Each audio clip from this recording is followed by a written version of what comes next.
What is going on, guys? Bruin Steel here, and welcome back to another WWE broadcast. I'm your host, Bruin Steel, and today we are recapping the Monday Night Raw that took place December 2nd, 2024, and it is the fallout from Survivor Series War Games in the Wynn Arena in Everett, Washington. And I am joined by Canadian Yorker. How's it going tonight? Pretty good. It's been a very long day and can't complain, man. There's a lot of good things that happened today. A lot to be thankful for. I'm glad to be here talking about wrestling. All right, so let's get started. So it is on the road to the Royal Rumble, which is going to be at the beginning of February. So I can't wait for that. It's going to be a while. It's going to be for a while. So hopefully December and January goes by fast. So the Royal Rumble is just around the corner. But the show opens up with CM Punk making his entrance. He gets on the mic and talks about selling the building out and how the last time they saw him, he stood on the ramp fresh off of a potential career-ending Hell in a Cell match, and he said it wasn't sure what the future held for CM Punk, and he had a lot of things to consider. He said, and here he is again, live in a living cover off of a potential career-ending War Games match, but the difference he knows where exactly he's going. He's less beat up this time. He set his personal things aside and knows what his future holds. He points to the imaginary WrestleMania sign and explains that people can't see the vision, but he does. Um, he knows what the future is for CM Punk, and there are multiple roads to get there. Different ways you can finish your story. The Royal Rumble is right around the corner. After that, it's Elimination Chamber, and if any roads end up in a dead end, he got a favor or two in the pack bucket to call to get where he needs to go. Favor meaning Paul Heyman probably. So we have to see what that favor is, where he needs to go, and he invites all of us on the journey. He gets interrupted by Seth Rollins. Seth Rollins, who hates CM Punk so much, both men stand in silence in opposite corners as chance duel. Rollins said he should have knocked Punk's ass out the first day he came back to WWE, and he regrets that every single day. He was busy with the bloodline. He was this close to taking a shot after Hell in a Cell, but Seth had pity for him, and that was a mistake. And Seth says after Saturday, seeing CM Punk stand there triumph next to Roman Reigns, it became really clear to Rollins that it's time to rectify his mistake. Punk says Seth talks too much and he's not listening enough. He said that he's setting personal stuff aside and he's done running races with guys he didn't know he was running against. He mentioned that 6 months ago Rollins was champion and he had something Punk wanted, but now he's got nothing. He's not in CM Punk's future. Seth been thinking about him. He doesn't think about Seth at all. He got things to do in this business. CM Punk tells Seth to stay out of the business. Seth Rollins spits back the line about talking too much and not listening, and says that this is his business before shoving CM Punk to the mat. And the two start to brawl until Sami Zayn and Jey Uso show up to break it up. Road agents arrive to join the pull apart, and Seth trash talks and tells Jey Uso to run along to Roman, and that gets Sammy hot. So before we go into the next segment, this is kind of like I would say this is like a double opening segment. So let's talk about this CM Punk and Seth Rollins segment before we move on to the next one. What are your thoughts on this opening? Well, first part of this opening segment between CM Punk and Seth Rollins. Wow, this is an explosive opening because CM Punk and Seth Rollins are finally coming to a head. But we haven't heard nothing from Seth Rollins ever since he got, there was no reason for them um, to be coming at each other after all this time because Seth Rollins definitely had unfinished business he had to deal with when facing Bronson Reed. However, Bronson Reed got mixed up in the bloodline business, and now he's part of it.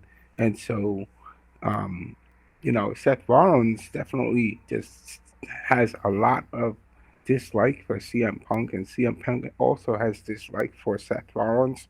But now Seth Rollins wants to finish the job that Drew McIntyre left behind, and honestly, um, Seth Rollins definitely wants to take out the trash, to take out CM Punk now.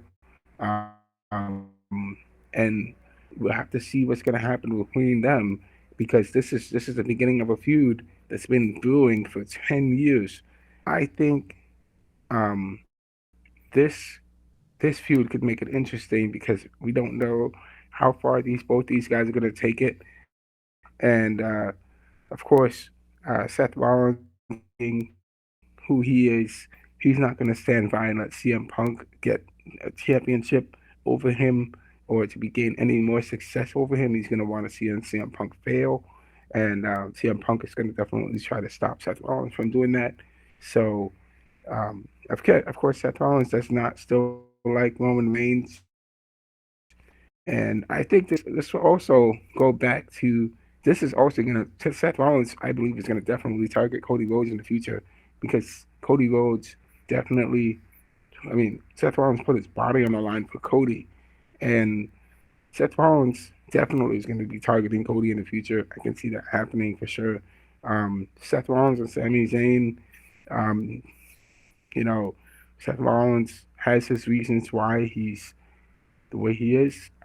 Sami Zayn is sticking up for Jey Uso and trying to defend the bloodline from that. But honestly, the bloodline has this coming. They have a lot of old enemies that they made, all the enemies that they made. All these guys are coming for them now. They are coming for them because before the bloodline, the OG bloodline was they ruled the WWE, but with fear. But now that they are a babyface faction, man, it's gonna take them a long time to I'm not going to say win back the trust of people in the locker room, but it's definitely going to take a shift, perception shift for them to something for them to. I don't really think that that whole thing of them, this whole perception of them being the bad guys is going to go away. It's not going to go away, obviously, and it's going to be with sticking with them for quite a while. All right.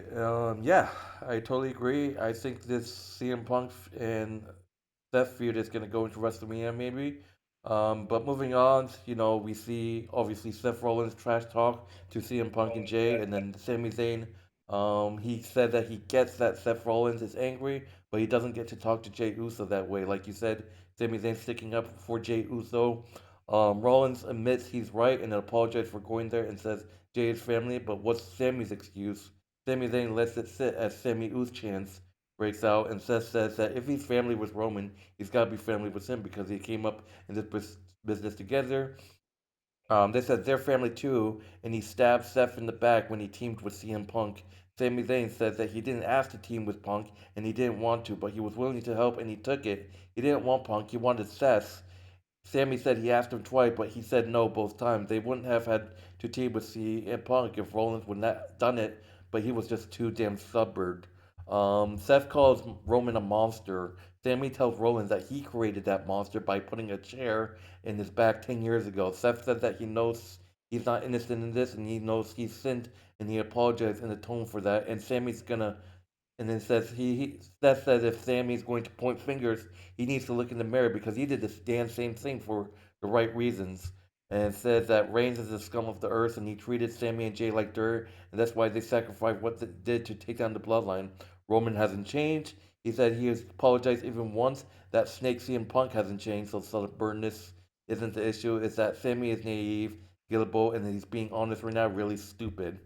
And Sami Zayn said that he seemed angry and he wants to blow some steam off. He'll wrestle him about it tonight. So those rumors were true. We're getting Seth Rollins versus Sami Zayn in the main event in this Monday Night Raw. The question is this the step to Seth Rollins turning heel? I can see Seth Rollins turning heel sometime later on, but we have to see what happens. But what are your thoughts on this Sami Zayn and Seth Rollins segment? A lot of tension. These two used to be close, and it looks like this friendship is just slowly derailing.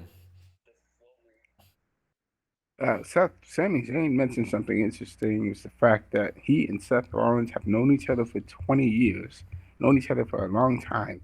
That means that they've been co-workers for a long time. For the past 20 years, they grew up together in WWE and pushed each other, just like um, KO, Kevin Owens did with Sami Zayn. It's the same thing with Seth Rollins and Sami Zayn. So these guys have a history going back, way back. So they know each other really well, um, which makes it interesting. And the other thing is that since Sami Zayn knows Seth Rollins so well,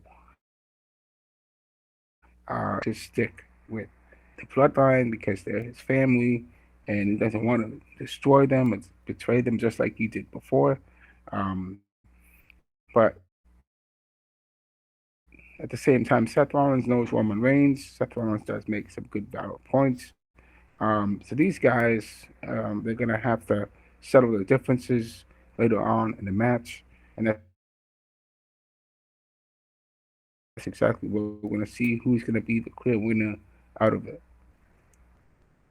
We're gonna see who's gonna be the clear winner coming out of this match between Seth Rollins and Sami Zayn. All right. Moving on to the first match of the Monday Night Raw, we got Damage Control, Io Sky and Kairi Sane versus the Judgment Day, Liv Morgan and Raquel Rodriguez. Io Sky isolated and feeling out, turning things around with a suplex on Morgan, charging corner needs up for a moonsault, but Liv pops up and cuts her off into a tree of four. Tag to Sane, but Rodriguez cuts her easy. Rodriguez with a one-arm power bam on Kairi Sane to win the match. This was just absolute chaos. Judgment Day beating down Damage Control. It just looks Damage Control.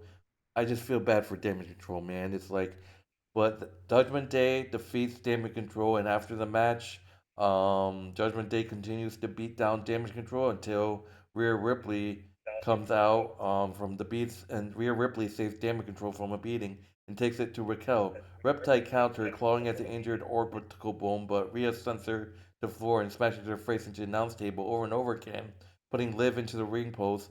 Rodriguez saves her.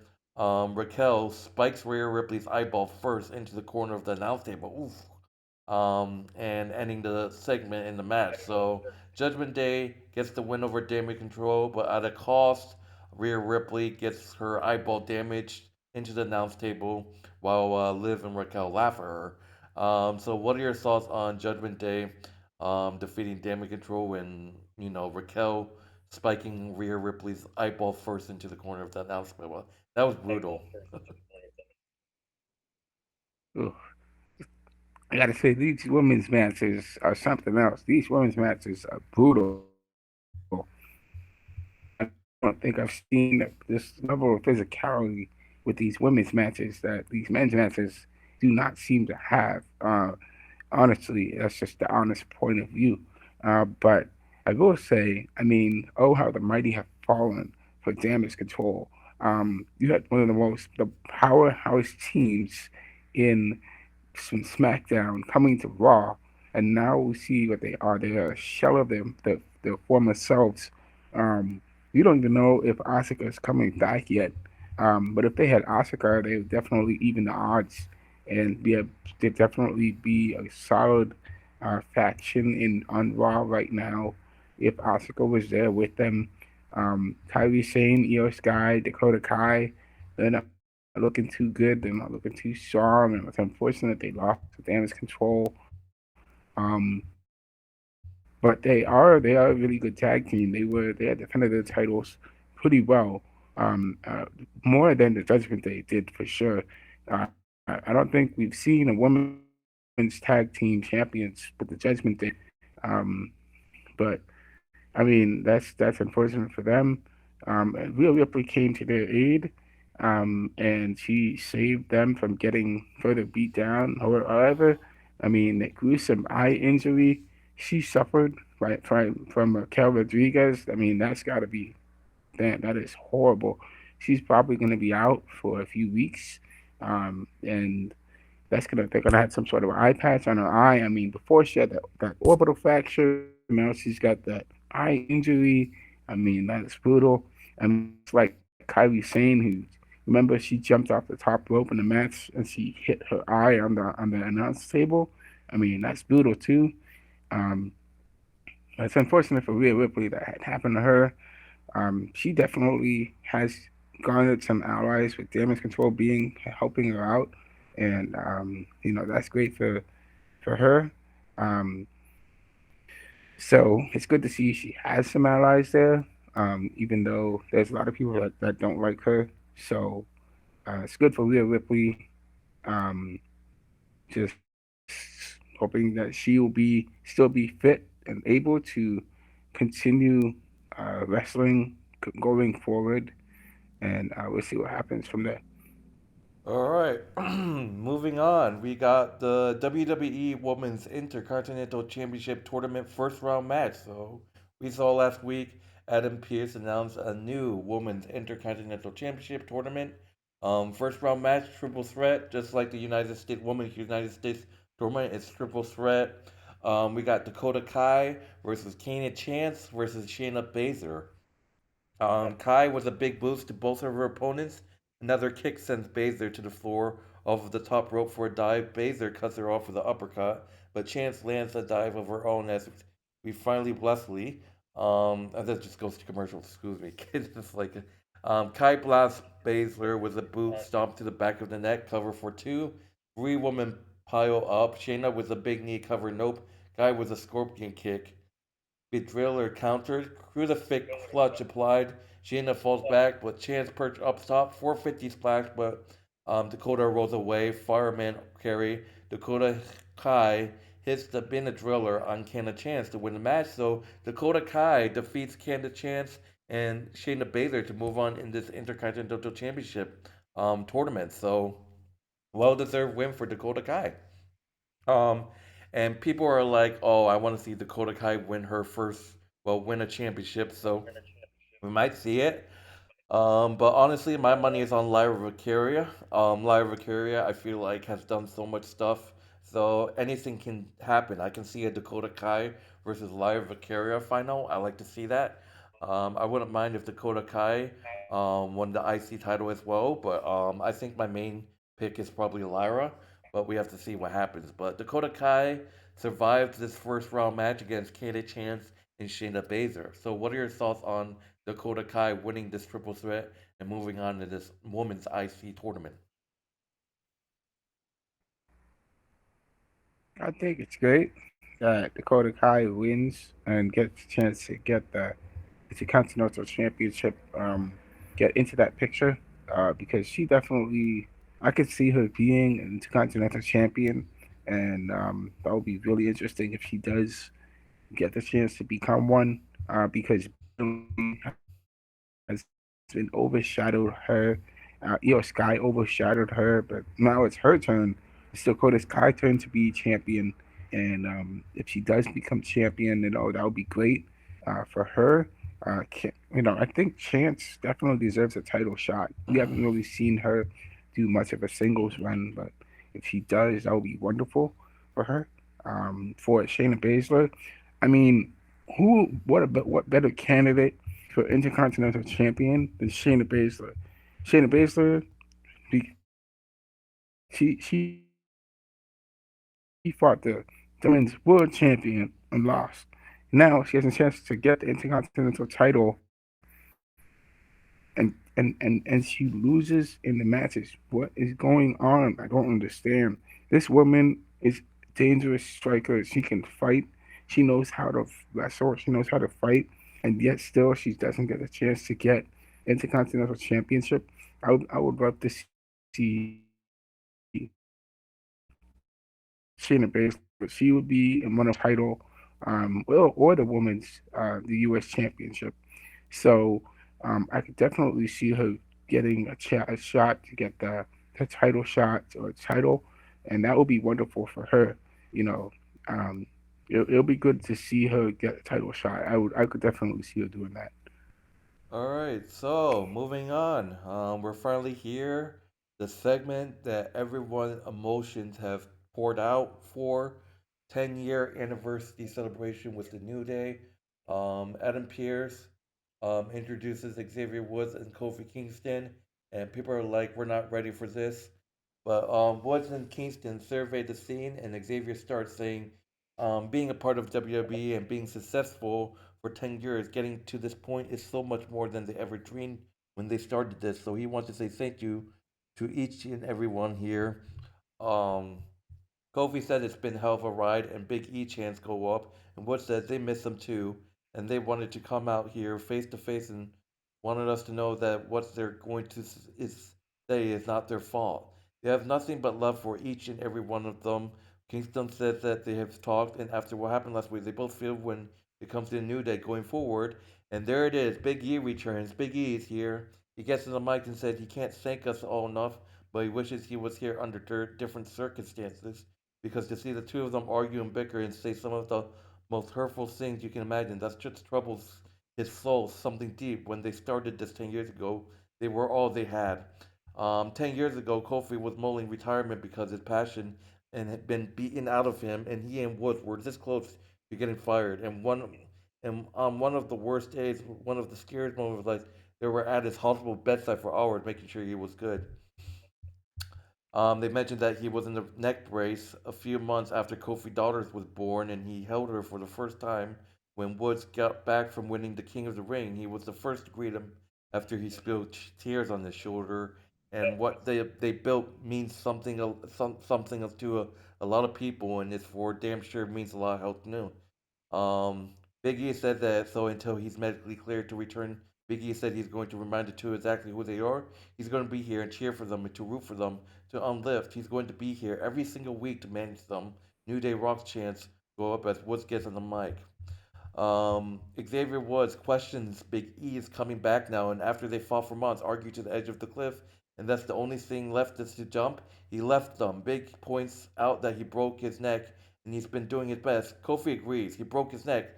So what? Stone Cold Steve Austin broke his neck. He came back. Kurt Angle, Edge. They didn't even people. They didn't have people waiting for him. They didn't have a light waiting for them to walk back into. They didn't change. They did involved all for his benefit.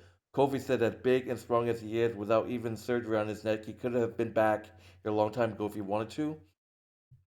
Big E protests again, saying that he's been getting scans and such. Wood says he's torn his ACL tendon off the bone and he was back in 9 months. For Big, Kofi says if he really truly cared about them, he would have been back a long time ago, clapping their side and encouraging them. But nah, he chose a new life, his new projects, his new girlfriend, his new desk job, all over them.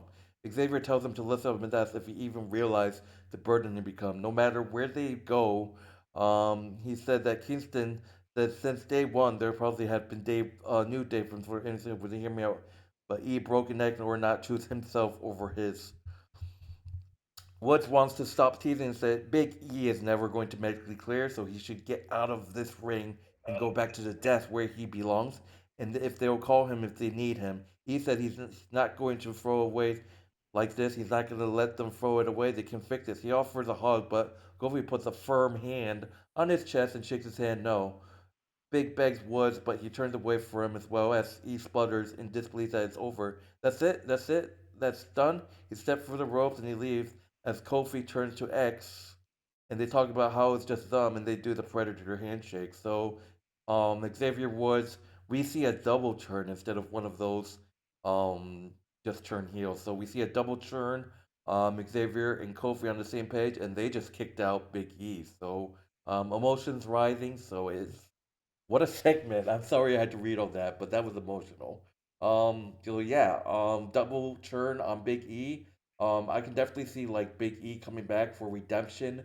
He's not gonna let that slide. The way that Xavier and Kofi talked to him like that, he's gonna come back. Big E's gonna probably come back. Maybe he'll come back with a tag team partner for redemption.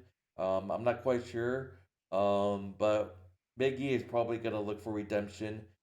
Big E's going to come back as a face, and he's going to start a feud with both Austin Creed, well, Xavier Woods, sorry, I called him, and Kofi. So, what are your thoughts on this breakup? Wow, shocking, shocking, unexpected, and we were both talking. Either one or the other could have betrayed one or the other, or maybe it would have been Xavier Wood, maybe it would have been Big E. Sorry, that would have turned on both of them. But honestly, we got the shocking reveal that Kofi and Xavier both turned on Big E and kicked him out, which man. I mean, 10 years they waited for him for 10 years, and he didn't even show up. He shows up on the 10th anniversary, and they expect him to be happy that he's back, but they don't want to hear any excuse, and they're turning over a new leaf and starting again as heels. And honestly, this is going to be interesting to seeing the New Day as a heel group. We don't know where they're going to be taking themselves and what they're going to be doing, but honestly, have to see what's going to happen with them if they take on the tag team titles again, or they decide to get a couple of singles championships. See what happens with them going forward. Be I mean, careful. Be careful. Be careful, Kofi Kingston and Xavier Woods. The Wyatt Six are coming after you because you ditched one of your family. definitely the Wyatt Six could definitely go after them. I'm definitely thinking that they would be the perfect candidates to take on the Bloodline, to take on Jimmy and Jey Uso. I mean, we could definitely see that happening. I mean, it would be crazy if all three of them had turned heel instead of them turning on Big E. If Big E returned and joined them as a manager, and they accepted him as a manager. They all turn on everybody. They turn on the WWE universe, and instead of doing that, they turn on everybody. That would have made them interesting candidates because they're the perfect rivals for the Usos. In all honesty, they are the perfect rivals for them. But I would have said that they would have been interesting to see them feud with Jimmy and Jay again, going forward. Um, but definitely, now that these guys are heels, people need to watch their backs because they're dangerous. All right. So, wow, we talked about that for so long, but moving on, we got Dominic Mysterio versus Gunther. This is interesting because I heard that this was just a non-title match, but it says that it was for the World Heavyweight Championship, but it was a non-title match. But right here it says it was for the World Heavyweight Championship. So that's kind of funny, but I'm pretty sure it was a non-title match. So I have to look that up. I think it was a non-title match because when Lilia Garcia announced Gunther, she didn't say still World Heavyweight Champion. He said the World Heavyweight Champion Gunther. He didn't say still. So I think it was a non-title match. But Gunther in control early, setting Mysterio on the rope and blasting him to the floor with a boot. Dominic with a Tyrerus into the post and a dive. Gunther with a Boston Crab. Dom with a low blow and a 619 drop kick, a second 619 frog splash. Nope. Ring general closing with strikes. Gunther hits the Tierrero power bomb on Dominic Mysterio. Is this to retain the World Heavyweight Championship? But like I said, I think it was just a non-title match. So, yeah, you're on drugs if you thought Dom was gonna be Gunther. But the interesting was people were starting to chant "Dirty Dominic, Dirty Dominic, Dirty Dominic." So that was funny. But Gunther defeats Dominic Mysterio. Luckily, hopefully, it was a non-title match. I think it was a non-title match. Post-match, Finn Balor runs in, sling blade, shotgun dropkick off the top on Gunther, coup de grace, a second coup de grace, and he yells at Dominic, "That's how you do it." So, yeah, Saturday night event is going to be huge. It's December 14th. Hopefully, I can watch it. Probably not. But Finn Balor versus Gunther at the Saturday night event, December 14th, along with Liv Morgan versus Io Sky, along with Kevin Owens versus Cody Rhodes. So we have to see. Do you think Damien? I think Damien's going to cost Finn the title. It's just going to go back and forth. But what are your thoughts on Gunther whooping that ass, whooping that dirty dumbass? I think it's even though Gunther did beat Dominic pretty single-handedly. Um, I would say Dominic definitely has shown improvement as a wrestler. He's definitely shown his improvement. He's shown his resilience. He definitely shown he has what it takes to beat Gunther, but he just couldn't get the job done. Obviously, Gunther overpowered him and took him out. Um, and it was a title for it was a shot for this match was a championship match, and it was a title match. And so Gunther beat Dominic and won. And in all honesty, I just don't understand why Gunther would lose would get after winning Balor and just over and over just taken out like that. I mean, honestly, you have somebody that's like who's bigger and stronger, who's taken out by somebody smaller than him, and that doesn't happen very often. Um, but he did damage Gunther, um, and he definitely wants to get a title shot. I'm sure to beat Gunther to get the World Heavyweight Championship match and title belt on him. And I mean, honestly, it would be interesting if that were to happen. But Gunther is not going to be losing to anyone yet for the time being. So uh, I I think he's against Finn Balor in the Judgment Day because you know how the Judgment Day is. Judgment Day are not very strong, and Imperium they are a strong group technically. So uh, Ludwig Kaiser and Gunther definitely have to go after the Judgment Day and take care of business.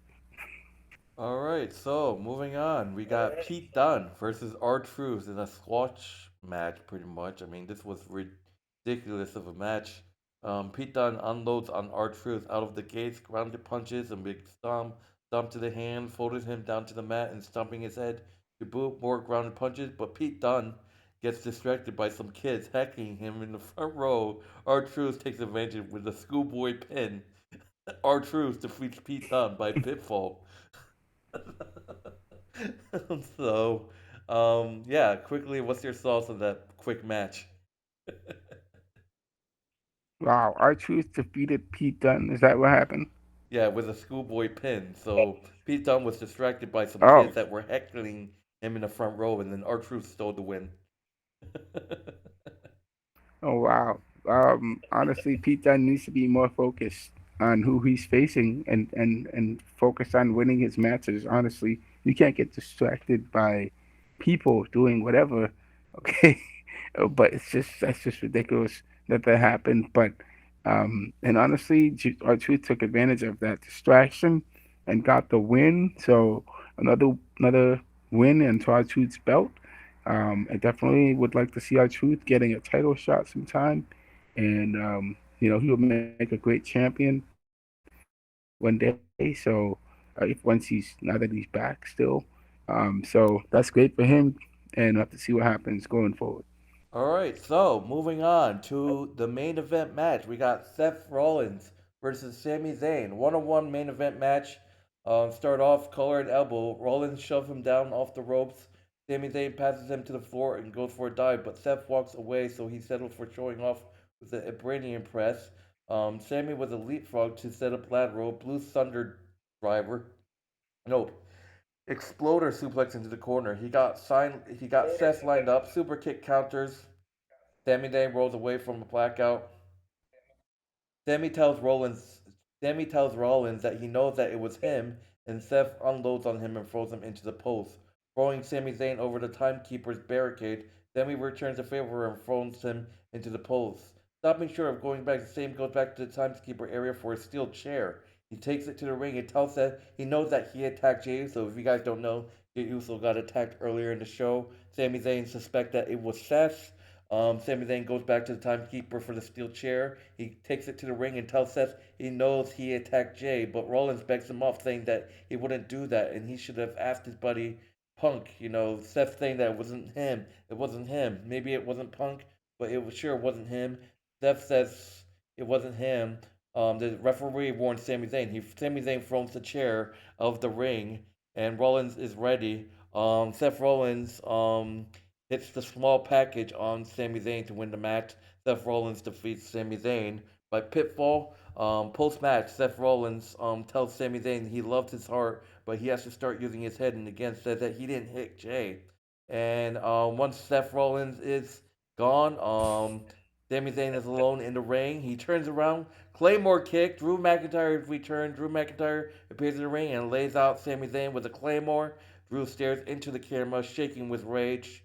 That's the end of the show. So wasn't expecting Drew to come back this early. But obviously we see Seth Rollins potentially turning heel. But question is, was Drew McIntyre the one that attacked Jey Uso? Do you all think Drew McIntyre was the one that attacked Jey? It probably was, so I'm not quite sure. But Drew McIntyre is just looking for redemption. I I think I think Drew McIntyre is targeting those people who teamed with CM Punk.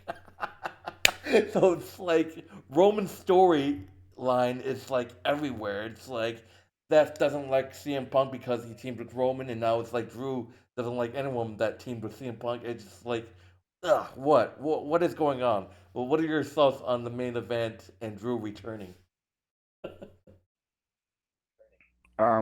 yeah, I was gonna say should Seth Rollins win against Drew against Sami Zayn was definitely um, let's just say that it's needed for Seth Rollins to win. One, Seth Rollins has to send a message to Roman Reigns and let him know this is what's up, and he needs to watch his back. And second of all, Sami Zayn. Oh,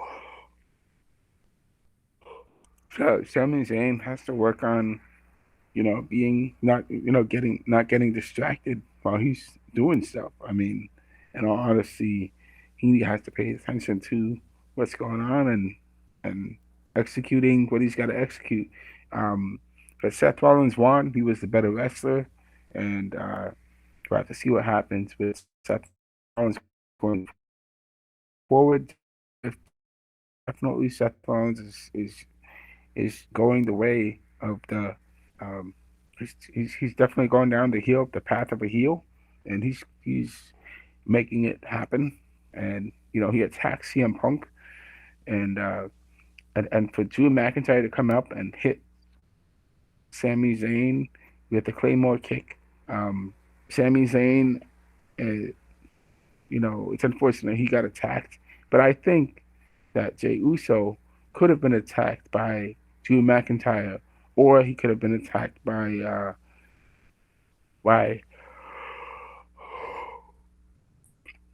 sorry, he could have been attacked by Seth Rollins. I definitely think that could have happened um, because Seth Rollins doesn't like Jey Uso. I mean, he has respect for him, but um, but I think his hatred for Roman is definitely going to be a playing factor with him versus the Bloodline and the OG Bloodline, and Seth Drew McIntyre coming back. Drew McIntyre is no way. There's no way that Drew McIntyre is done with CM Punk just yet. We might see Drew and McIntyre. We might see Drew McIntyre and Punk Part 4 coming forward, or this might be a triple threat match between Seth Rollins, Punk, and Drew McIntyre. I'm definitely calling that. That's that. We could see that happen at Royal Rumble in February. All right. That will do it for Monday Night Raw, and it's time for our grading scores. I'm gonna be honest. That New Day segment was just nerve wracking. It was unexpected. I like it. I like unexpected stuff. I mean, I didn't expect Kofi to turn heel. I mean, it makes sense because Kofi never been the heel. Like, never really seen Kofi. We never seen Kofi actually as a heel. And that ending with Drew returning was awesome.